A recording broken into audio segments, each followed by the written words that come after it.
आइए लूका अध्याय 18 की ओर चलें। लूका अध्याय 18 में वह विश्वास के बारे में बात करते हैं और विश्वास नए नियम की महान चीजों में से एक है। लूका अध्याय 18 में वह इस वाक्यांश के साथ समाप्त करते हैं। पद 8, जब मनुष्य का पुत्र आएगा तो क्या वह पृथ्वी पर विश्वास पाएगा? विश्वास की पहचान क्या है?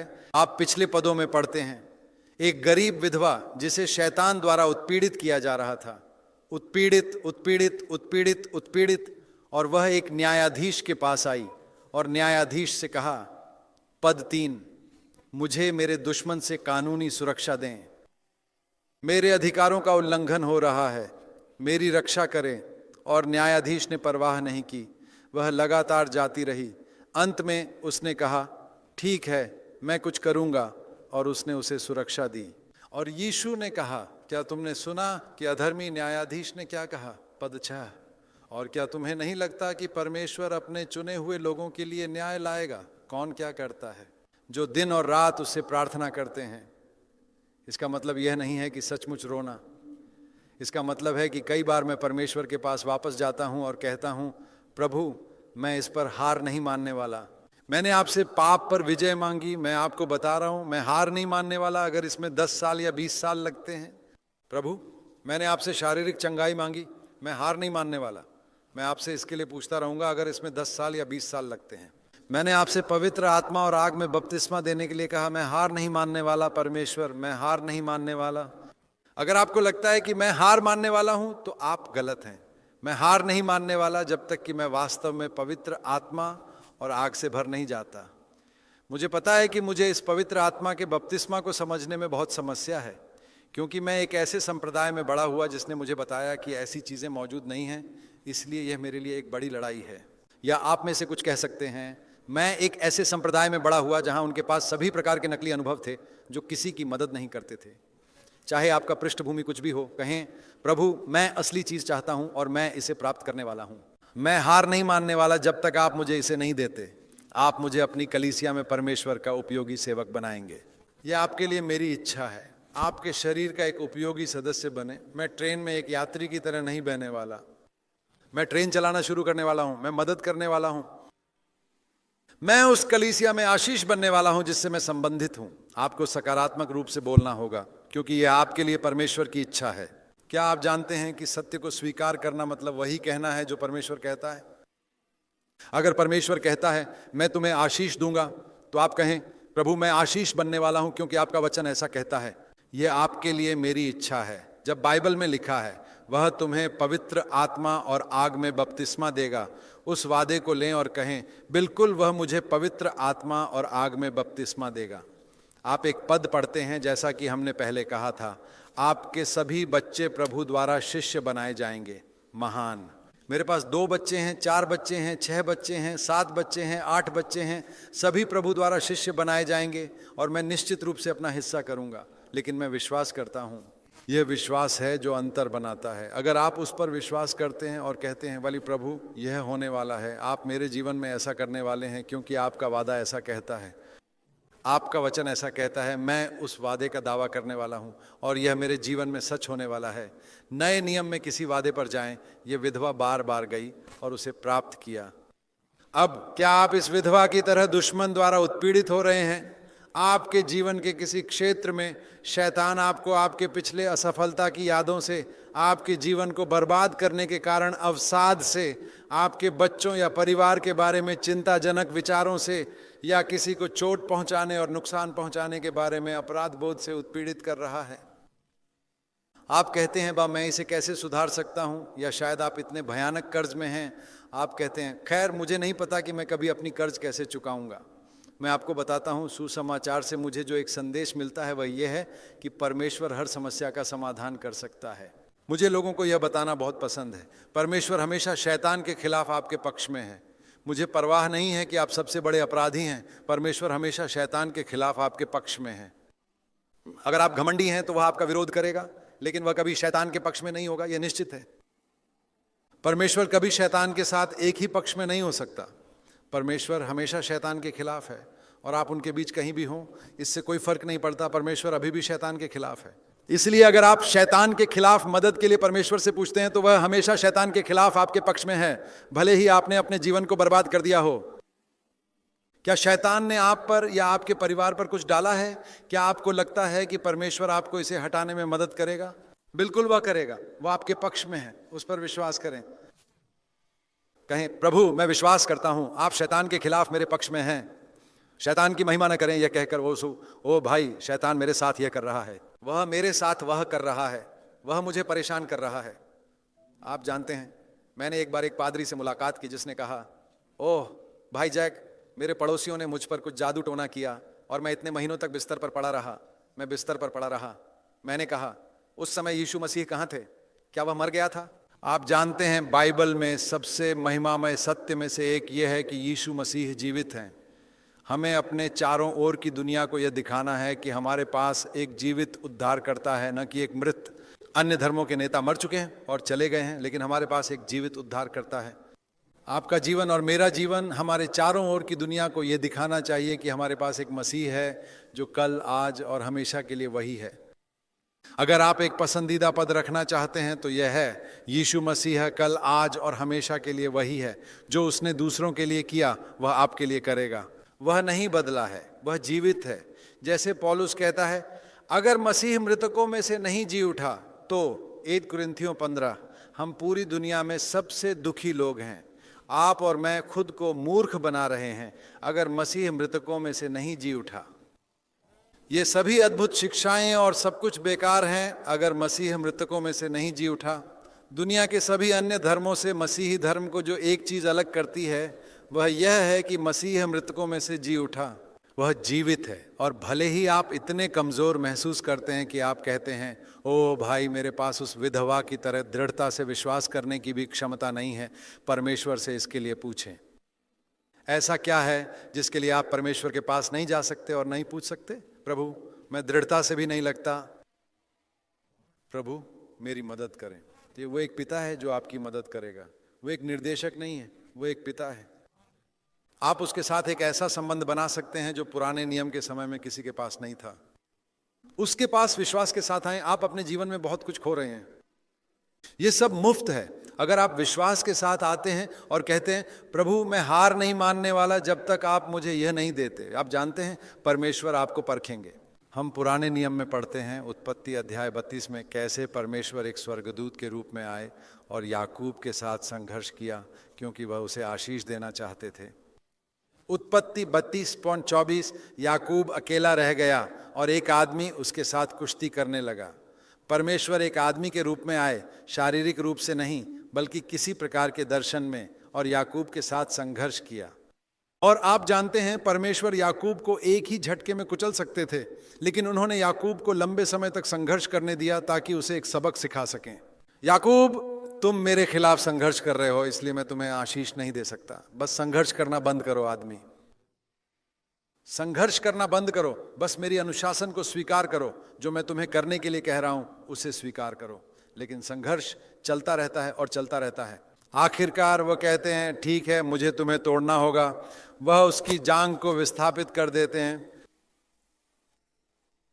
याकूब अचानक कमजोर हो जाता है। और आप जानते हैं बाइबल में एक अद्भुत सत्य है, जब मैं कमजोर होता हूं तब मैं मजबूत होता हूं। याकूब वह एक मजबूत आदमी था, शायद 50-60 साल का। उन दिनों में 50-60 बहुत मजबूत होते थे क्योंकि वे 180 तक जीते थे। ये आज के 30 साल के आदमी या 25 साल के आदमी जैसा था। कल्पना कीजिए एक 25 साल का आदमी जो विस्थापित हो गया है और जिसे एक छड़ी के साथ चलना है। आप कैसा महसूस करेंगे अगर आप 25 साल के होते और आपको एक छड़ी के साथ चलना पड़ता? यही परमेश्वर ने याकूब के साथ किया और उन्होंने उससे कहा, याकूब मुझे तुम्हें तोड़ना होगा। ठीक है मैंने तुम्हें तोड़ दिया। पद 26, मुझे जाने दो, सूरज उग रहा है, मुझे जाना है। और याकूब कहता है मैं तुम्हें नहीं जाने दूंगा जब तक तुम मुझे आशीष नहीं देते। यही परमेश्वर उससे सुनना चाहते थे। क्या आपको लगता है कि परमेश्वर उसे जाने देना चाहते थे? उन्होंने कहा मैं तुम्हें जाने दूंगा, उसे परखने के लिए, यह देखने के लिए कि क्या वह व्यक्ति उन्हें जाने देगा। और कभी कभी परमेश्वर आपको परखेंगे। आपने कुछ मांगा, आपको नहीं मिला, आपने फिर से मांगा, आपको फिर भी नहीं मिला, और परमेश्वर कहते हैं मुझे जाने दो। और आप कहते हैं आपका क्या मतलब है जाने दो? मैं तुम्हें नहीं जाने दूंगा जब तक आप इस प्रार्थना का उत्तर नहीं देते। मैंने आपसे पवित्र आत्मा में बपतिस्मा के लिए पूछा है, मैं तुम्हें नहीं जाने दूंगा। मैंने आपसे मेरी इस आदत पर विजय पाने के लिए कहा, प्रभु मैं तुम्हें नहीं जाने दूंगा। मैंने आपसे इस बीमारी से मुझे चंगा करने के लिए कहा, मैं तुम्हें नहीं जाने दूंगा। मैंने आपसे मुझे आशीष बनाने के लिए कहा कलीसिया में, मैं तुम्हें नहीं जाने दूंगा। मैं तुम्हें नहीं जाने दूंगा जब तक तुम मुझे आशीष नहीं देते।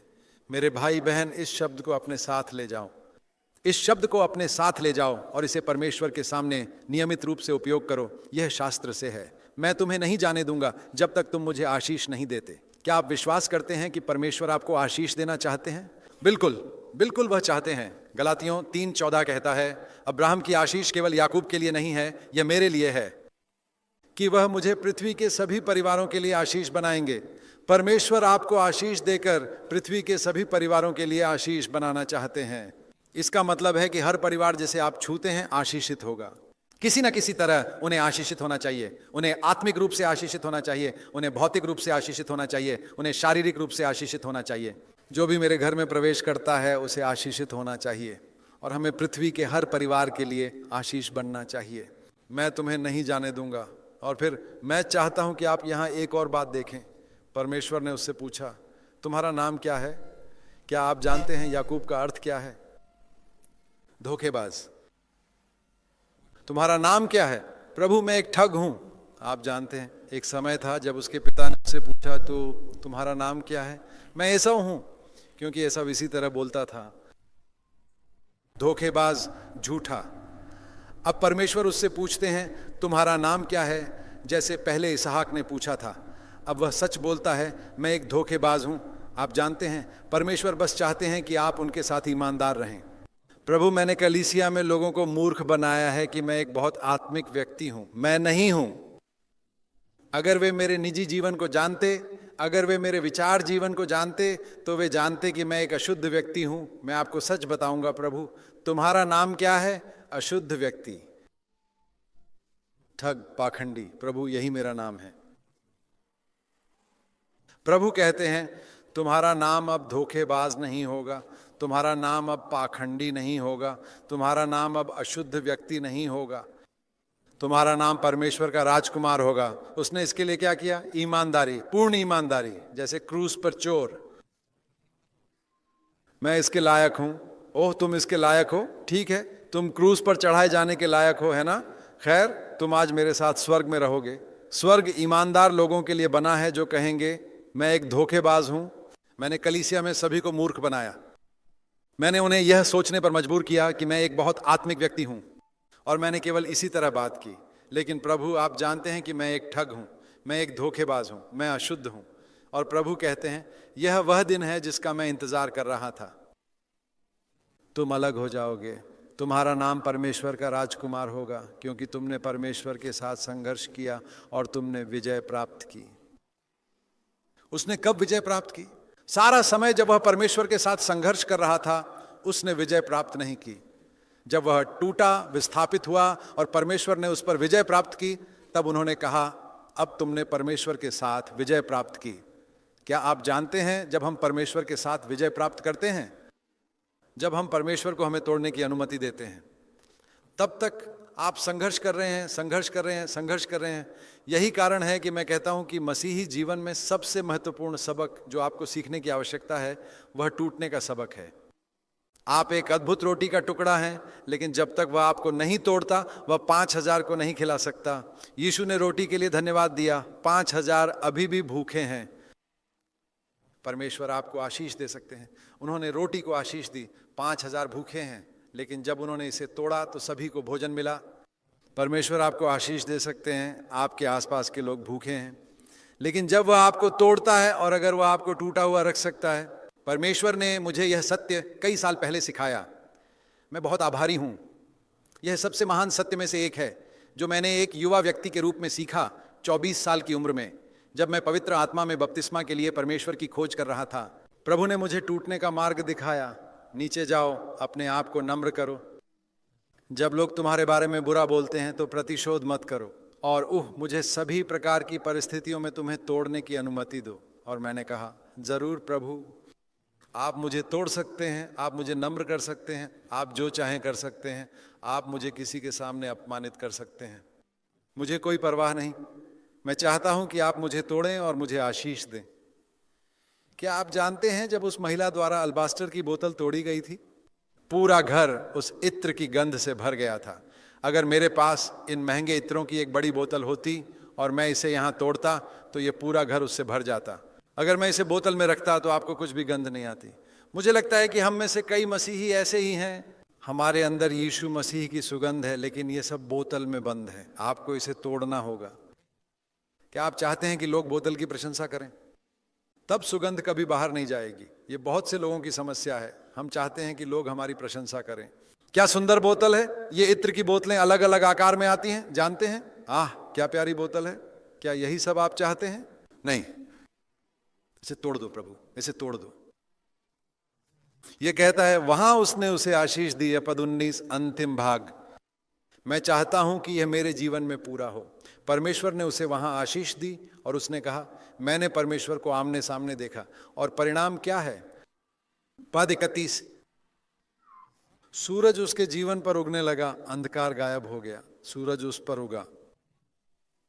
ये नहीं कहता कि सूरज पृथ्वी पर उगा, सूरज उस पर उगा, और सूरज आप पर और मुझ पर उगेगा। और इब्रानियों की पुस्तक 11 में याकूब के जीवन के अंत तक हम यह अद्भुत बात पढ़ते हैं। आप जानते हैं इब्रानियों 11 जहां हम ये अद्भुत बातें पढ़ते हैं, 90 साल की महिलाएं सारा की तरह बच्चे पाती हैं। मूसा ने लाल सागर को चीर दिया, यहोशू ने यरीहो की दीवारों को गिरा दिया, दानियेल ने शेरों के मुंह बंद कर दी, कई अन्य लोगों ने विश्वास से दुश्मनों को भगाया। यूसुफ ने भविष्यवाणी की कि एक दिन भविष्य में परमेश्वर आपको कनान वापस ले जाएगा। सभी प्रकार की अद्भुत बातें। याकूब के बारे में क्या लिखा है? बहुत दिलचस्प। उसका नाम वहां आता है। विश्वास से याकूब ने अपने डंडे पर झुककर पूजा की। वह एक बूढ़ा आदमी था, 100 साल से अधिक उम्र का, और वह इस डंडे पर झुका हुआ था जो उसके पास 50, 60 या कई वर्षों से था। एक आदमी के डंडे पर झुकने में क्या महानता है। क्या यह लाल सागर को चीरने और यरीहो की दीवारों को गिराने के समान श्रेणी में रखा जा सकता है? यह उन सभी से बड़ा चमत्कार है जब याकूब जैसे एक मजबूत आदमी या आप या मैं टूट जाता है और वह डंडा याकूब को याद दिला रहा था, तुम कोई नहीं हो, लेकिन याकूब अगर तुम मुझ पर झुको जैसे तुम डंडे पर झुकते हो तो तुम जीवन में जा सकते हो और एक इज़राइल बन सकते हो। तो यह महान इज़राइल आप जानते हैं कि वह कैसे चला। यह परमेश्वर का राजकुमार इस तरह, क्या वह अपने डंडे पर झुकते हुए परमेश्वर का राजकुमार दिखता है? महान प्रेरित पौलुस अपने शरीर में कांटे के साथ 4 फीट 11 इंच लंबा। प्रेरित पौलुस सभी से बात कर रहा है। क्या आप विश्वास करते हैं? वह 4 फीट 11 इंच लंबा था। इतिहास हमें बताता है उसकी नाक टेढ़ी थी, वह गंजा था। आप जानते हैं दुनिया ने सबसे शक्तिशाली प्रेरित देखा, वह फिल्म स्टार की तरह नहीं दिखता था। नहीं, परमेश्वर अपने सेवकों को मनुष्यों के लिए आकर्षक नहीं बनाता, वह उन्हें याकूब की तरह तोड़ता है। वह उन्हें अपने पर झुकने के लिए बनाता है और उन्हें आशीष बनाता है। मैं आपको बता रहा हूं, वह आपके लिए ऐसा करना चाहता है। पुरानी वाचा और नई वाचा के बीच महान अंतर यह है, पुरानी वाचा में आपको सब कुछ खुद करना पड़ता था और वे सभी आज्ञाएं थीं। हम आज्ञाओं से बीमार और थक जाते हैं। बचपन से हमें अपने माता पिता से आज्ञाएं मिली। जब हम किशोर थे हमारे माता पिता ने हमें बताया तुम्हें यह नहीं करना चाहिए और तुम्हें यह करना चाहिए और तुम्हें यह नहीं करना चाहिए, तुम्हें यह करना चाहिए। परमेश्वर ने इज़राइल को एक कानून दिया, तुम्हें यह नहीं करना चाहिए, तुम्हें यह करना चाहिए। और आप कहते हैं मैं आज्ञाओं के साथ कब समाप्त होने जा रहा हूं, और फिर आप चर्च में आते हैं और कुछ चर्चों में आप सुनते हैं तुम्हें यह नहीं करना चाहिए और तुम्हें इस तरह से नहीं पहनना चाहिए और तुम्हें यह नहीं पहनना चाहिए और तुम्हें यह करना चाहिए। आप कहते हैं मैं इससे कब मुक्त होऊंगा? जब तक हम नई वाचा में नहीं आते जहां परमेश्वर कहता है मैं तुम्हारे अंदर कुछ करूंगा। क्या तुम मुझे करने दोगे? इब्रानियों अध्याय 8। परमेश्वर ने पुरानी वाचा को समाप्त कर दिया है। दिन आ रहे हैं इब्रानियों 8:8 जहां परमेश्वर कहता है मैं एक नई वाचा बनाऊंगा। और मैं आपको बताता हूं ये आज मसीही धर्म में गायब संदेश है कि परमेश्वर करेगा। यह निश्चित रूप से हमारे कई चर्चों में गायब है। हमने वर्षों तक लोगों को कानूनीवाद से मुक्त करने की कोशिश की है। मुझे खेद है कि हमारे कई बड़े भाई अभी भी कानूनीवादी हैं, वे इसे नहीं देखते। मैं इसे स्पष्ट रूप से देखता हूं। मैंने कोशिश की है, मैंने वर्षों तक उन्हें इसे देखने में मदद करने की कोशिश की है, लेकिन उनमें से कई इसे नहीं देखते। वे इतने कानूनीवादी हैं, वे लोगों पर इतने कठोर हैं, इतनी सारी मांगे। एक कानूनीवादी व्यक्ति के पास दूसरों पर इतनी सारी मांगे होती हैं। मैं ऐसा ही था, इसीलिए मुझे पता है। मुझे कानूनीवाद के बारे में सब कुछ पता है, क्योंकि मैं खुद एक पूर्ण कानूनीवादी था। मैं आपको कानूनीवाद पर एक पूरा संदेश दे सकता हूं, क्योंकि मैंने इसे खुद अनुभव किया है, मैंने इसे छोड़ दिया है।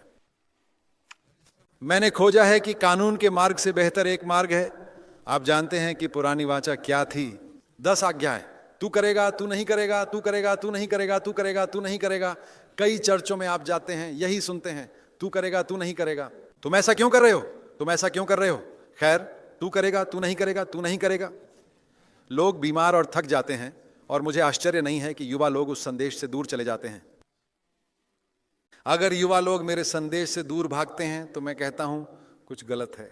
अगर वे कहते हैं चर्च उबाऊ है, तो आपके चर्च में कुछ गलत है। चर्च उबाऊ नहीं होना चाहिए। कैसे वे नास्तिक टीवी प्रोग्रामर एक टीवी प्रोग्राम बना सकते हैं जो लोगों को 3 घंटे तक मनोरंजन कर सकता है? किसने उन्हें वह बुद्धिमत्ता दी? मेरे स्वर्गीय पिता ने उन्हें एक टीवी प्रोग्राम बनाने की बुद्धिमत्ता दी, ताकि लोग 3 घंटे तक ध्यान मग्न रहें। और आप सोचते हैं कि मेरे स्वर्गीय पिता मुझे पवित्र आत्मा का अभिषेक नहीं देंगे ताकि लोग ध्यान मग्न रहें? वो करेंगे अगर मेरे पास विश्वास है। लेकिन अगर आप सोचते हैं कि आपके स्वर्गीय पिता एक नास्तिक टीवी प्रोग्रामर को 3 घंटे तक ध्यान मग्न रखने के लिए क्षमता देंगे और आपको केवल कुछ उबाऊ उपदेश देंगे ताकि लोग 3 घंटे तक उबे रहें, तो आपके विश्वास के अनुसार ऐसा ही होगा। आप अपने जीवन के अंत तक लोगों को उबाएंगे। लेकिन अगर आप परमेश्वर को आपको तोड़ने देंगे, तो वह आपको उस व्यक्ति से कहीं अधिक क्षमता दे सकता है जो अपनी क्षमता का उपयोग शैतान के लिए कर रहा है, और मैं इसे परमेश्वर के राज्य के लिए उपयोग करना चाहता हूं। क्या आपको नहीं लगता कि वह आपको देगा? हम विश्वास में इतने कमजोर हैं। हम सोचते हैं कि परमेश्वर उन नास्तिक लोगों की अधिक मदद करेगा जितना वह हमें अपनी चर्च बनाने में मदद करेगा। असंभव। यह काम है चर्च का निर्माण, जिसमें परमेश्वर सबसे अधिक रुचि रखते हैं। वह उन टीवी प्रोग्रामों में रुचि नहीं रखते जो विज्ञान या जानवरों या किसी अन्य चीज पर हैं। वह चर्च के निर्माण में रुचि रखते हैं। लेकिन वह ऐसे लोगों को चाहते हैं जो उन पर विश्वास करेंगे, जो उन्हें याकूब की तरह तोड़ने देंगे। आज से उनमें से एक बने जो कानूनवाद से मुक्त होंगे, जो दूसरों के लिए कानून बनाने से मुक्त होंगे, और दूसरों पर कठोर होने से मुक्त होंगे, और दूसरों के खिलाफ नाराजगी रखने से मुक्त होंगे।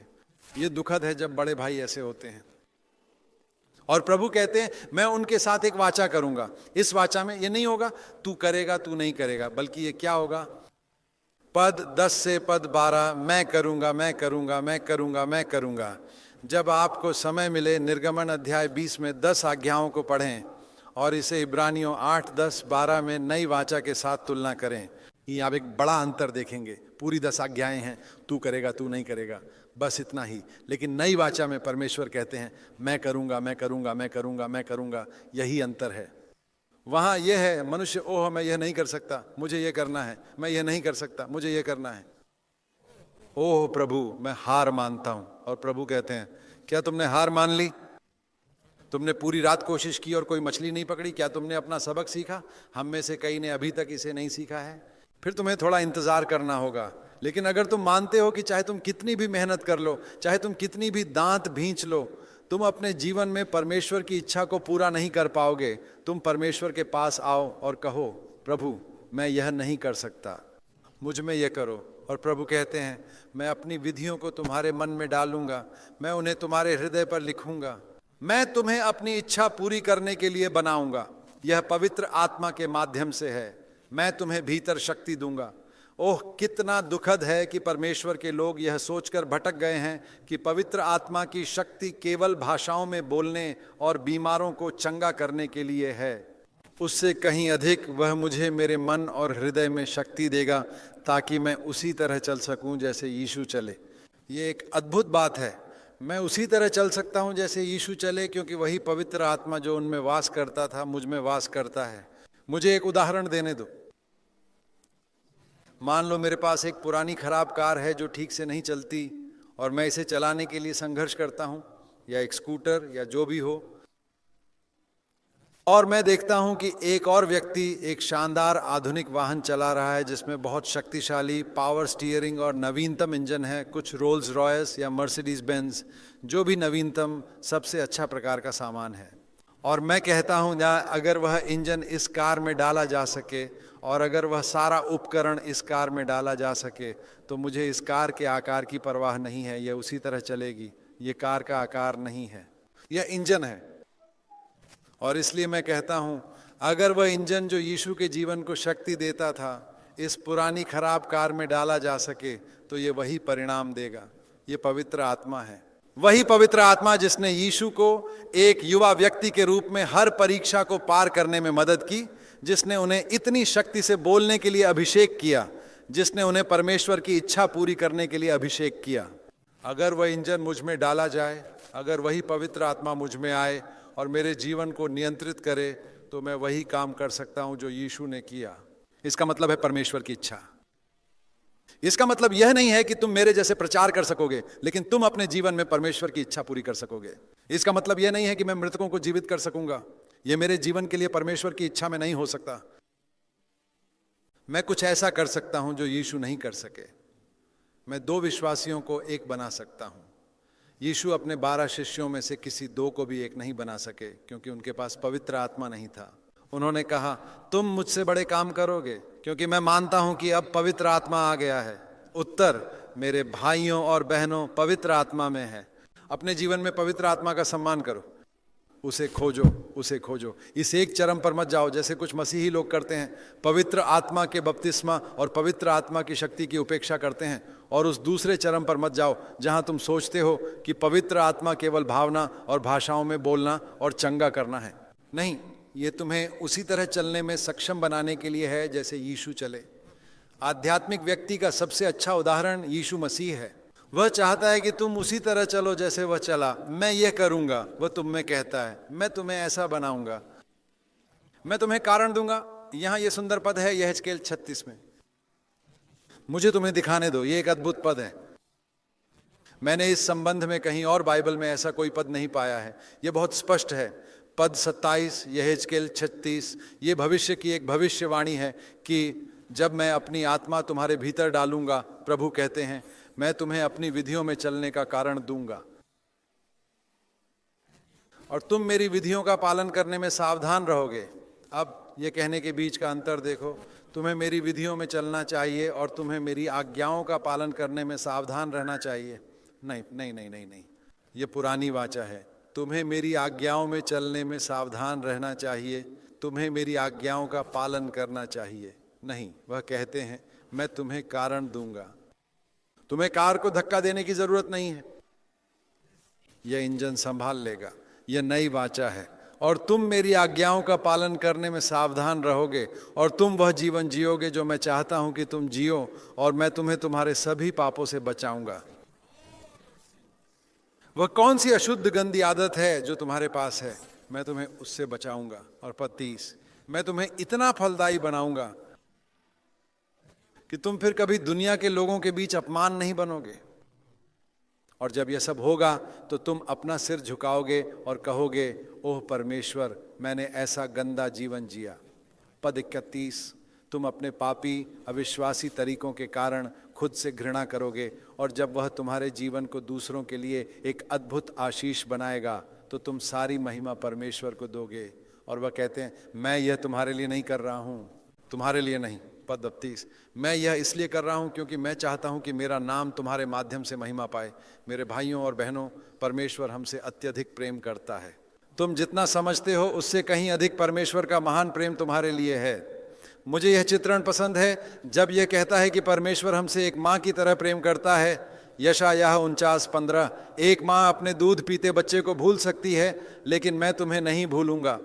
मैंने कभी कभी उन महिलाओं को देखा है जिनके पास लंबे समय तक बच्चे नहीं थे, अचानक उन्हें एक बच्चा मिल जाता है।